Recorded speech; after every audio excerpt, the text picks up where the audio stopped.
Columbia Lions, the first varsity for the Columbia Lions, had a good season last year, falling to Yale during the Eastern Sprints, but taking the IRA championship just a few weeks later.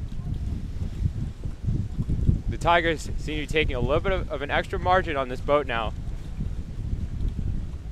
with coxswain Shea Minter. Oh, and what has happened here? 3 seat of the Princeton varsity just before the 500 meters, and the race has been called off. Red flag is up. 3 seat of the Princeton varsity seem to have caught a crab. Blade behind him. He has recovered. He is all right, but is going to go to the race official. Princeton really not letting the restart affect them. Though only about 250 meters in, they've got back the margin they had from the previous race. They're sitting about 4 seats up over the Columbia lightweights, and are going to try and repeat what they did in the previous race.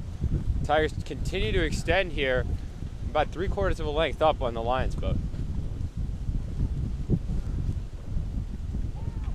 The conditions definitely the worst of the day that there has been, but Princeton handling it a little better than they did in the previous race, and just each stroke edging away from the Columbia boat, now sitting bow to stern.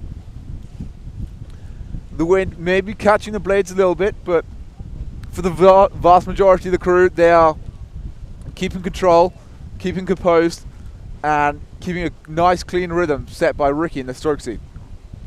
Now, through the 1,000 meter mark, they're bow to stern, really in the mid-race pace, conditions at their worst. The waves, as we're getting close to the finish line, the waves are dying down, but the wind is staying strong. Both boats rowing very cleanly in these difficult conditions near the finish line here. The margin has stayed roughly constant as we enter the last 500.